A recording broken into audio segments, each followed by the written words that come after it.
Hello everyone, this is video editorial for LeetCode Weekly Contest 305.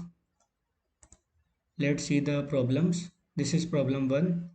Number of arithmetic triplets. You are given 0 index strictly increasing integer array nums and a positive integer difference. You have to find a triplet I, j, k such that I is less than j and j is less than k and nums j minus nums I equals to difference and nums k minus nums j equals to difference. Means at index j, if we are having a value a, then at index j we must have a value a plus difference, and at the index k we must have a value a plus 2 into difference. This is at index I, this is at index j, and this is at index k. So what we can do is we can simply iterate over the array and keep the track of frequency of and keep the track of frequencies of each element till that current index. Let's say we reach some index k, then we can easily get the count of we can easily get the frequency of elements which is having value a minus d. If this is the value x, then this value will be x minus d and this value will be x minus 2d. So we can get the frequency of elements having this value. We can get the frequency of elements which are having this value, and then we can simply take the product of these. Like if it is having frequency f1 and this value is having frequency f2, then we can easily pair up this with each of the elements having value x minus d, and we can already see that it is strictly increasing array. So elements with values x minus d will appear after the values x minus 2d. So we can easily pair each of the element of value x minus 2d with each of the element x minus d. So for each element at index k, we will add f1 into f2 to our answer, and it will work in n log n. But as we can see that that the constraint is very less, so we can do it in n cube also, which is simply a brute force approach. Now let's see problem 2, reachable nodes with restrictions. You are given an undirected tree with n nodes labeled from 0 to n minus 1 and n minus 1 edges. You are given 2D integer array edges of length n minus 1 and edges I equals to ai bi. Means there is a edge between nodes ai and bi, and you are also given an integer array restricted which represent restricted node, and we cannot go to a restricted node.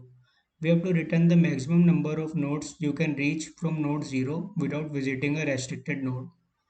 Okay, and the node 0 will not be a restricted node. Let's see this example. We can form this graph. These green nodes are the reachable nodes and this 4 5 are restricted nodes.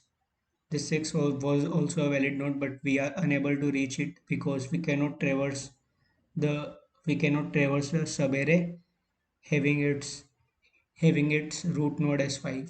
So we cannot traverse this subtree. Similarly, we cannot traverse this subtree having root node as 4. So now how to solve it? We can simply run a DFS. If we encounter a restricted node, we will not traverse to its subtree. So that's what we have to do. We can keep answer equals to 0 and this set. We can simply make answer equals to 0 initially. We are generating our graph. We are clearing our set if there was anything there. We are inserting all our elements, all our nodes which are restricted into set, so that we can check easily if a node is restricted or not. And then this is visited array, and we are simply running a DFS. We are marking a node as visited, and if it is a restricted node, we will simply return from it No need to traverse its subtree. Increase the answer as we have found a valid node, and then traverse to its neighbors which are not visited, and that's it. Now let's see problem 3. Problem 3 is check if there is a valid partition for the array. You are given a zero index integer array nums, and you have to partition the array into one or more continuous subarray. And we call a partition of array valid if each of the subarray satisfies one of the following condition. We just need to satisfy only one condition. The subarray consists of exactly two elements, means there must be only two elements and they should be equal.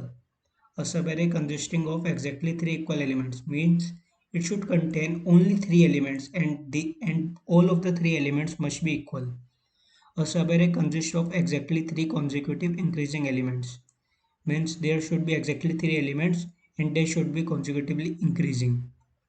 Now we have to return true if we can partition the array. So we can see this example. We can partition is simply like this. We can take this as subarray 1 and we can take this as subarray 2. So it is having two elements which are equal, and it is having three elements which are consecutively increasing. Now let's see in this. We can divide it like this. If we will take this 1 1, but we will not be able to make a valid partition using this remaining array. Similarly, we can take this 1 1 1, but we will not be able to partition any further, and one element will be left. So there is no valid partition for this array. Now let's see how to solve it.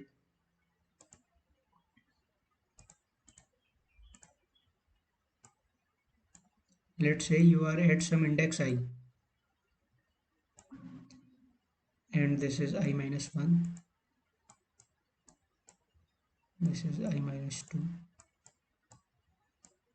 this is I minus 3. Okay. If ai equals to ai minus 1, then we can see that this is a valid array. And if we are having a track, that if we are able to form a valid subarray till I minus 1, and these both values are equal, then we can simply form this.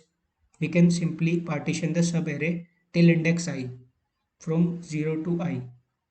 Now let's say if ai equals to I minus 1, like these three elements are equal, and if we are having a track that we can partition the subarray till index I minus 3, then we can also partition the subarray till index I, as we are having this as a valid array and we can partition till I minus 3 easily.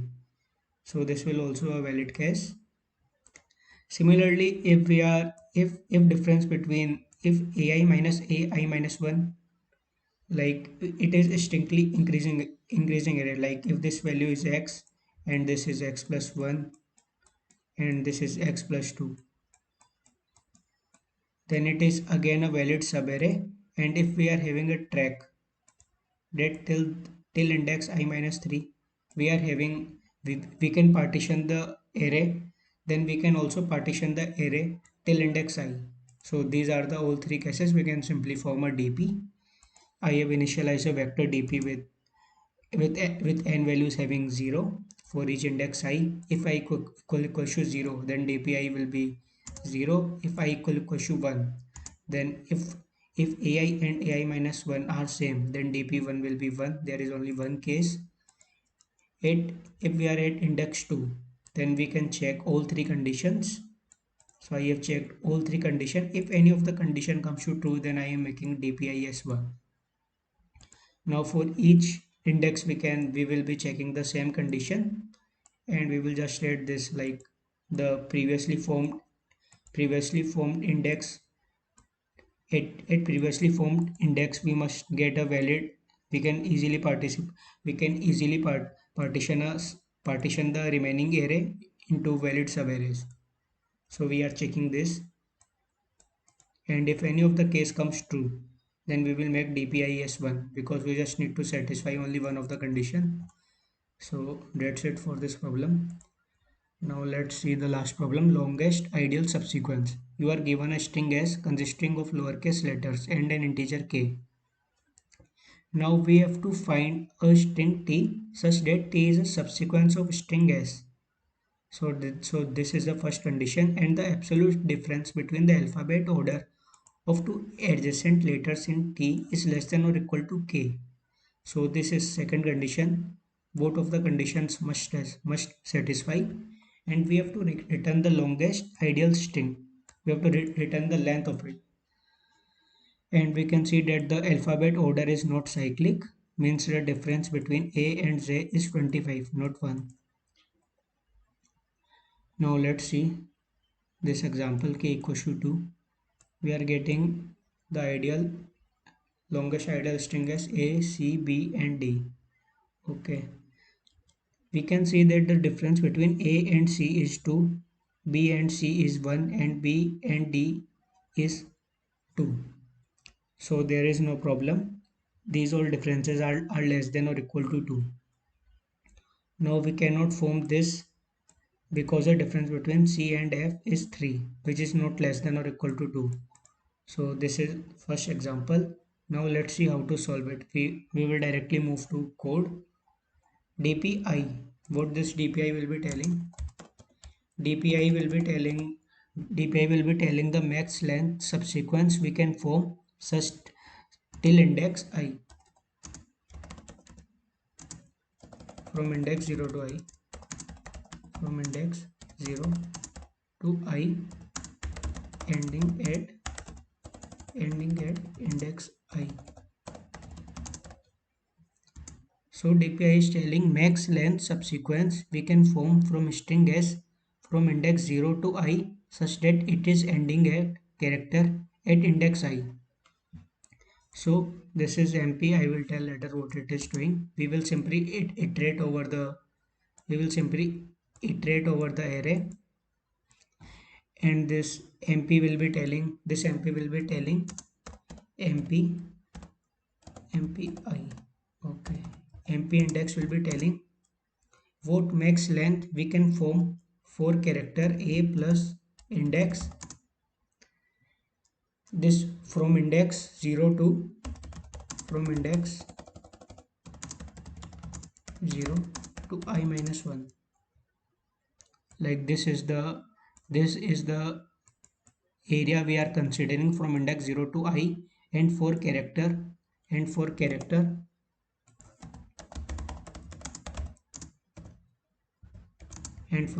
A plus index and search spaces from index 0 to I minus 1, what max length subsequence we can form. This map value will tell. Now current character is Si minus A. This will give, like for A we are having 0, for B we are having 1, like this, and we are just checking, like we can go, like the adjacent difference can go up to k, and k is up to 25, so it will not be taking, so it will not increase the complexity much. So we can simply do the current minus k to find the lowermost character. We can go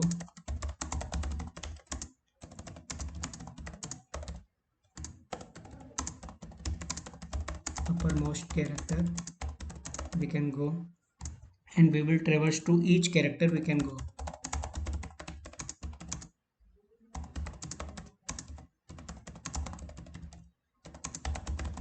and current character is character at index I. So these are the characters we can go from LW to UP. Now DPI is equal to max DPI and 1 plus max j, means we will add this character at the end of the subsequence we are having at the character which is having value j plus a, like a plus j will be added. So that's it. And this MP current and we will also change the, for current character we will change the max length subsequence we can form, which will be ending at the current character. After it we will take the max of all values and return the answer, and its complexity will be 10 to power 5. It will be h dot length into k into log n. So that's it. Thanks for watching.